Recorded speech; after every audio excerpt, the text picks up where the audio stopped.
Nous sommes à l'école primaire de Bérégo, un village situé à une soixantaine de kilomètres de Ouagadougou. Cette école communautaire de 3 classes fonctionne avec un système éducatif assez particulier.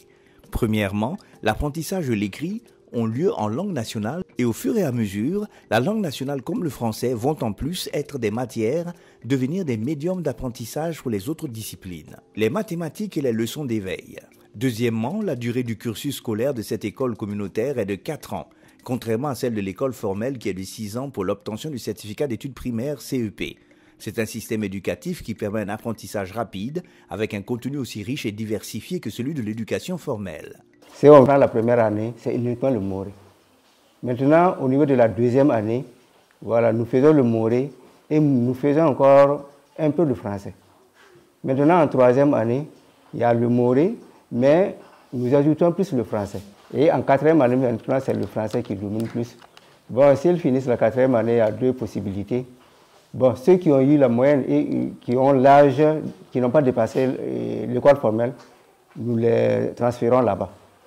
Et ils peuvent faire la classe de CM2, d'autres feront la classe de CM1, et les plus moyens feront la classe de CE2. Il faut le dire, la réalisation de cette école communautaire a été rendue possible grâce à l'initiative de Faso Action pour le développement communautaire, autrefois appelée Fondation pour le développement communautaire FDC. Depuis 1994, cette organisation s'est investie dans l'éducation non formelle à travers la mise en place des écoles communautaires. L'originalité de ces écoles communautaires réside dans la volonté des acteurs d'offrir aux populations, surtout rurales, une éducation de qualité adaptée à leur réalité. Une des particularités de l'école communautaire, c'est vraiment prendre en charge les enfants qui ont été déscolarisés très tôt ou qui n'ont jamais eu la chance d'aller à l'école. Donc, nous prenons ces enfants et avec une éducation, en tout cas de qualité, qui allie la langue nationale et le français, nous les amenons en tout cas à rejoindre l'école formelle après 2 ans ou 4 ans. Et en 28 ans d'existence au Burkina Faso, les résultats engrangés par cette organisation sont palpables. Il y a beaucoup d'enfants qui ont pu, grâce aux écoles communautaires, poursuivre leur cycle au niveau du formel, qui sont devenus des fonctionnaires. Et il y a aussi des producteurs modèles dans le village. Parce que tout le monde n'a pas fait la passerelle au niveau de l'école formelle. Il y a certains qui ont fait la passerelle dans la formation professionnelle. Parmi les acteurs qui appuient la mise en œuvre des innovations éducatives, utilisant les langues nationales, figure l'ONG suisse Enfants du Monde, EDM. Un principe pédagogique au cœur de son approche est la contextualisation des enseignements-apprentissages. Voilà, qu'est-ce qu'il faut entendre par contextualisation des enseignements-apprentissages? C'est le fait de s'appuyer sur, j'allais dire, le vécu des apprenants. Voilà. Le fait de construire une signification des apprentissages à leurs yeux, voilà, de leur montrer l'utilité de ce qu'ils apprennent, voilà, et de les amener à questionner, si vous voulez, un certain nombre de problématiques qui sont dans leur vie quotidienne. Et comment cela va se passer? On va par exemple, si nous sommes dans la discipline langue et communication, on peut par exemple s'appuyer sur des contes du terroir pour pouvoir enseigner l'écrit de la langue nationale et du français. Une deuxième chose, c'est le principe de contextualisation lui-même qui facilite, favorise, j'allais dire, les apprentissages. Donc je pourrais dire que bon, sur ces 2 registres-là, il y a évidemment des avancées. À l'instar de l'ONG Enfants du Monde, l'ONG Tintois, dans la région de l'Est, fait partie également des pionnières dans la promotion des langues nationales. Depuis 1991, elle implante une alternative éducative appelée Bamanoara. D'abord, c'est une méthode bilingue où l'apprentissage se passe dans les 2 langues. Quelle que soit la langue nationale, l'apprentissage se passe la langue nationale et puis le français. Ensuite, il faut aussi noter que l'enseignement, le cycle s'étale sur 4 ans au lieu de 6 ans. À l'issue des 4 ans, les apprenants sont capables de faire le certificat d'études primaires. En 3 décennies de mise en œuvre, l'ONG Tintois a contribué à la formation de plus de 30 000 apprenants. Et parmi ces apprenants, ils sont nombreux qui ont rejoint par la suite l'école formelle et qui ont réussi plus tard à s'intégrer dans le milieu professionnel. Diabadou Nadinga en fait partie. Lui qui est passé par l'un des centres de formation Bamanoara de Tintoua est aujourd'hui cadre dans une ONG de la place. Il faut dire que je fais partie de ces milliers d'enfants burkinabés qui n'ont pas eu la chance d'aller à l'école à l'âge scolaire. Et ce n'est qu'à partir donc de cette offre que moi j'ai pu intégrer une formation scolaire qui m'a permis au bout de 4 ans de faire la certification, d'avoir mon CEP et de continuer mes études maintenant au collège jusqu'à l'université. Je dois dire que cette offre est à la base de toute la réussite dont je peux être fier aujourd'hui. En plus d'accroître l'offre éducative au Burkina Faso, l'utilisation des langues nationales dans la formation est également perçue comme un instrument d'autonomisation de la femme. C'est ce qu'expérimente l'ONG Action Éducation à travers la combinaison de 3 activités: microfinance, alphabétisation et maraîchage. Cette expérience a l'avantage de mettre l'alphabétisation au centre des activités, en ce sens que à travers les sessions d'alphabétisation, les femmes sont mieux outillées pour mieux mener leurs activités génératrices de revenus. L'importance d'associer les langues nationales dans les centres d'éducation non formels n'est plus à démontrer au regard des résultats engrangés dans ce projet de l'ONG Action Éducation. Des résultats aussi, on retient l'amélioration de leurs revenus à travers, bien sûr, la conduite, la meilleure conduite de leurs activités génératrices de revenus. Et le revenu de ces femmes varie de 60 000 à plus de 300 000 en lien avec leur champ d'exploitation maraîchère. Dans la région du sud-ouest, plus précisément à Diebougou, l'ONG Africa's Sustainable Development Council, ASUDEC, a également implémenté un projet qui a tenu toutes ses promesses grâce à l'utilisation de la langue nationale comme facteur d'apprentissage rapide au métier. Et ce, à travers la construction de 3 écoles pilotes appelées Écoles authentiques ouvertes, respectivement en 2006, 2007 et 2008.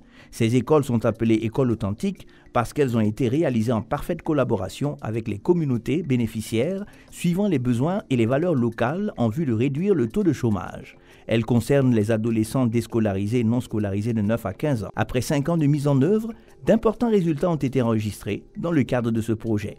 Les activités menées, bien sûr, dans ces écoles authentiques sont entre autres, en 2 ans, nous enseignons la langue maternelle. Et à la 3e année, nous passons au français fondamental pour finir le cursus en 4 ans. Alors, la formation théorique et pratique est focalisée en agriculture, en élevage, foresterie, le civisme. Également, il y a l'entrepreneuriat qui est enseigné. Bon, et enfin, il y a la poursuite du cursus au formel pour les plus méritants. Et parmi les anciens pensionnaires de ces écoles authentiques, figure Soyeda, qui a obtenu le brevet d'études du premier cycle BEPC grâce à cette formule éducative d'ASUDEC. L'alphabétisation a changé ma vie. Ça m'a aidé à savoir lire et écrire comme les autres. Bon, vraiment, on peut dire que c'est bon parce que ça peut aussi aider la personne qui est dépassée l'âge d'aller à l'école primaire. Ça peut aussi l'aider à savoir lire et écrire comme les autres. Bon, la différence que je peux dire est qu'à l'école primaire, on ne peut pas prendre quelqu'un qui a dépassé 8 ans. Supposons moi, j'avais plus de 11 ans en 2007. Et grâce à Dieu aujourd'hui, j'ai eu le BEPC. Après ASUDEC, faisons un tour à la fondation Strom, une ONG norvégienne installée au Burkina Faso depuis 2007 et qui a inscrit la promotion des langues nationales au cœur du processus du développement local. Elle a mis en place depuis 2006 3 formules innovantes d'alphabétisation non formelle. Ce sont des approches éducatives accélérées avec un contenu bien spécifique et adapté.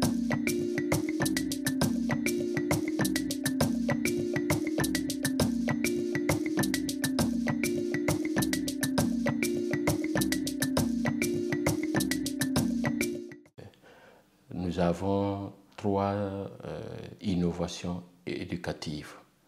Voilà.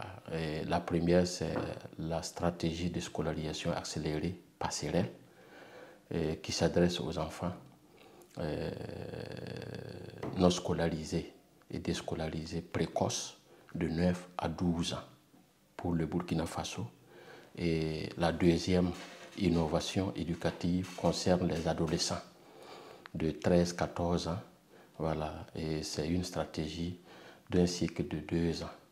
Voilà. Et qui concerne aussi les enfants hors école. Voilà. Pour les permettre de réintégrer ou d'intégrer le système éducatif à partir de la 6e. La troisième innovation éducative, nous l'appelons l'alphabétisation active. C'est une formule aussi bilingue d'alphabétisation des femmes, voilà, de 15 à 35 ans principalement.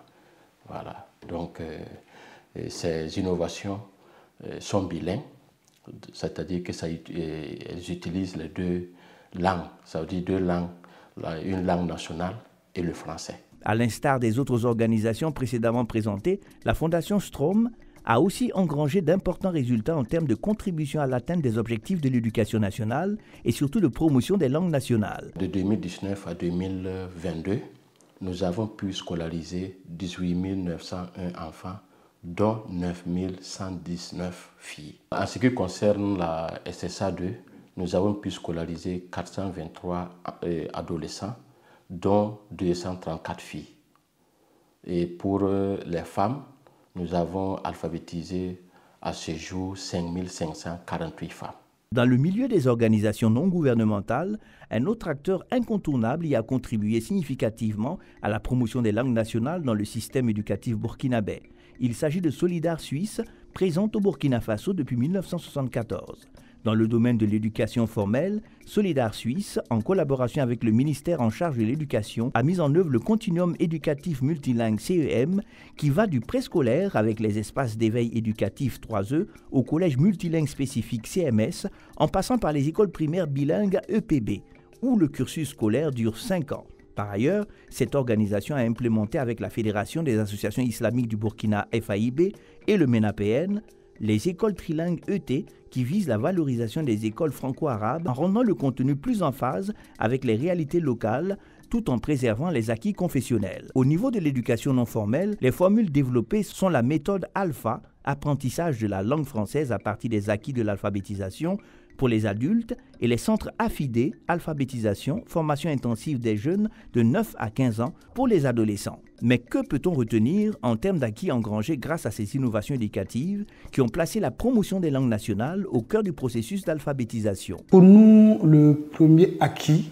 c'est le fait que d'une expérimentation avec l'État et dans le domaine du formel surtout, nous avons pu impacter le système éducatif pour donner corps à une approche d'éducation biplurilingue qui part des langues nationales de l'élève pour plus tard lui apprendre le français et les savoirs scientifiques. Et cela en seulement 5 années de scolarité au lieu de 6. Au niveau du non formel, c'est le fait que nous avons quand même mis en place des formules éducatives qui intéressent tous les paliers, les adolescents premièrement et les adultes. Avec les adultes, j'ai parlé de la méthode Alpha qui a beaucoup impacté et les femmes productrices et les hommes producteurs parce que via la méthode Alpha, ceux-là qui ont appris les langues nationales ont maintenant des acquis en rapport avec la langue française qui est la langue officielle, toute chose qui leur permet une ouverture. Avec AFIDE, nous avons pu vraiment impacter des milliers d'adolescentes et d'adolescents dans le sens surtout qu'ils apprennent la langue nationale, qu'à partir des acquis de la langue nationale, ils apprennent le français, mais surtout qu'ils se forment professionnellement. Nous avons des centaines de bénéficiaires qui sont inscrits à l'ANPE, qui sont sortis et qui sont installés. Et ce n'est pas tout. L'Église catholique, à travers le Secrétariat national de l'éducation catholique SNEC, bénéficie du soutien de Solidar Suisse depuis 2005 pour le renforcement des activités de l'éducation biplurilingue. C'est à partir de ce partenariat-là que le secrétariat national a essayé aussi de mettre en pratique l'éducation bilingue dans ces écoles. Et c'est petit à petit que nous sommes rentrés dans l'éducation bilingue en faisant les formations de nos enseignants, la formation de nos encadreurs pédagogiques. Et nous avons vu que ça donnait des résultats. La différence, je peux dire d'abord qu'il y a la durée de la scolarité. La deuxième chose, il y a la production et la culture que nous faisons au niveau de l'éducation bilingue qui permet à l'enfant d'apprendre avec ses 10 doigts quelque chose de plus. Aussi, et vous voyez, dans les classes, on leur montre les proverbes en langue et l'enfant est ancré dans son milieu. Et c'est un moré ou bien en tout cas un dioula soutenu que les enfants parlent. Ils ne sont pas perdus. Et moi, je trouve que ça, c'est une différence par rapport à l'école classique qui ne met pas ces modules-là dans le programme. Comme Solidar Suisse, Faso Action pour le développement communautaire FDC, Enfants du monde EDM, Tintois, Action Éducation, ASUDEC, la Fondation Strom, pour ne citer que ces organisations et associations, elles sont plus d'une vingtaine de structures nationales et internationales qui militent de façon ardue à la promotion des langues nationales dans le système éducatif burkinabé, réunies au sein d'une fédération appelée le Réseau Éducation de qualité par le biplurilinguisme au Burkina Faso, en abrégé REB. Le réseau éducation de qualité par le biplurilinguisme au Burkina Faso est né de la volonté d'un certain nombre d'organisations internationales et nationales qui ont dans leur programme d'éducation les langues nationales. Ces organisations sont convaincues que l'utilisation des langues nationales dans le système éducatif contribue à améliorer l'accès, la qualité. Et donc, ils ont essayé de se retrouver pour créer le REB dans le but de faire du plaidoyer pour une meilleure prise en compte des langues nationales dans le système éducatif et même dans les autres secteurs du développement. Notre spécificité, c'est vraiment la promotion des langues nationales, tant dans le système formel que dans le système non formel, mais également dans les secteurs d'agriculture, d'élevage et même dans le secteur de la justice. Comment faire en sorte que les langues nationales puissent être valorisées dans tous les secteurs. En plus des alternatives éducatives proposées par ces organisations membres, le REB, en tant que structure de plaidoyer pour la promotion des langues nationales dans tous les secteurs de développement de la vie socio-économique et culturelle en général, et plus particulièrement dans le domaine de l'éducation au Burkina Faso, œuvre aux côtés du ministère en charge de l'éducation nationale, un de ses partenaires, à l'adoption de référentiels en matière de promotion des langues nationales. C'est notamment le cas concernant le décret relatif à la politique linguistique du Burkina Faso de décembre 2021. C'est vrai que nous sommes une nouvelle structure et ils sont dans cette lancée bien avant nous, mais ce que je vois et ce que je constate, en tout cas, ils sont bien partis et ils nous accompagnent beaucoup. Ils ont contribué à l'élaboration de la politique linguistique. Ils nous ont accompagnés également pour élaborer le décret, pour instituer les commissions des langues nationales. Donc, en tout cas, ils en font beaucoup. D'abord, chacune d'elles a apporté sa marque. Dans l'enseignement bilingue, il faut distinguer deux choses. L'enseignement bilingue, que je vais appeler du système classique, qui consiste à prendre des enfants qui sont en âge scolaire, de les inscrire au CP et de leur permettre de passer le certificat d'études primaires en 5 ans, au lieu de le faire en 6 ans. Avec Tintois, avec Solidar Suisse et un certain nombre de structures, c'est ce qui se passe. Nous leur disons merci pour tout le travail qui est fait. Nous les appelons toujours à accompagner l'État. Nous les invitons toujours à partager avec nous leurs expériences et nous nous mettons à leur disposition pour les accompagner autant que nous pouvons.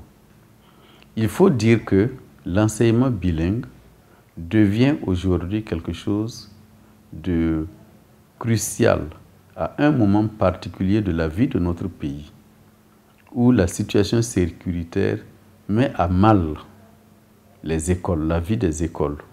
Des écoles sont fermées, des populations ont fui, et parfois lorsqu'on récupère des élèves, on ne peut plus faire une année scolaire normale de 9 mois. Et donc parfois, on va leur proposer un enseignement en 4 mois, mais on veut que ce soit un enseignement de 9 mois dispensé en 4 mois.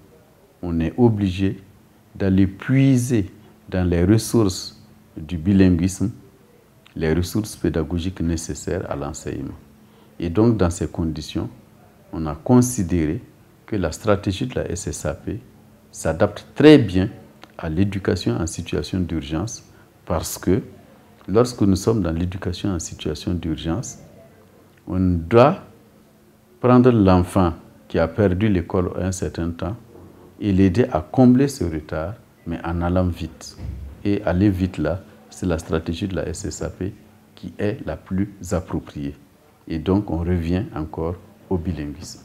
L'éducation biplurilingue, au regard de son efficacité interne et externe, le REB appelle à une plus grande mobilisation de ressources de la part de l'État pour une éducation biplurilingue de qualité au Burkina Faso. Ce que nous souhaiterions, c'est qu'il y ait une politique. Déjà, le gouvernement a adopté une politique linguistique. Ça, c'est une première et c'est très salutaire pour les membres du REB. Cette volonté du gouvernement, pour nous, ça devrait être traduit par l'accompagnement de ressources conséquentes pour que nous arrivions à une situation de non-retour quant à la promotion des langues nationales dans le système éducatif et dans tous les secteurs du développement. Vous savez, le nerf de la guerre, c'est les ressources financières. Actuellement, le REB est accompagné par un certain nombre de partenaires pour les actions de plaidoyer.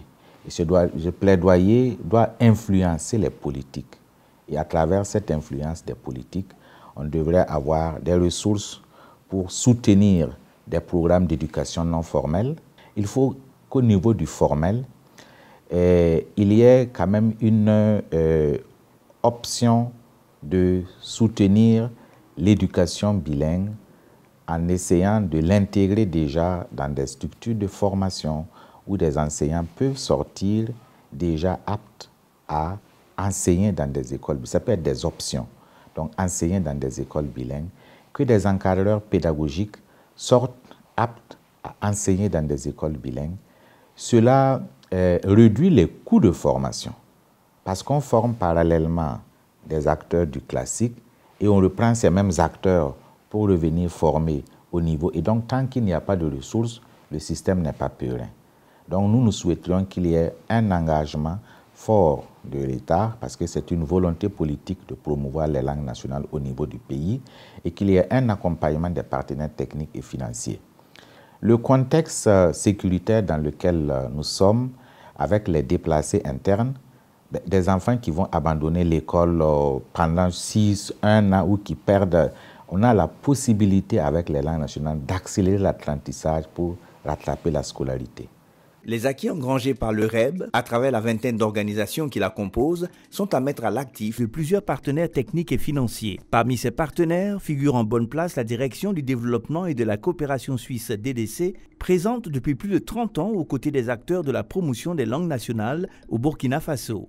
Le projet de soutien aux initiatives de promotion des langues nationales conduit par le REB et dont l'objectif est de contribuer à la promotion des langues nationales par la mise en évidence de pratiques porteuses et d'informations nécessaires à la conduite de plaidoyer bénéficie de l'accompagnement de la DDC.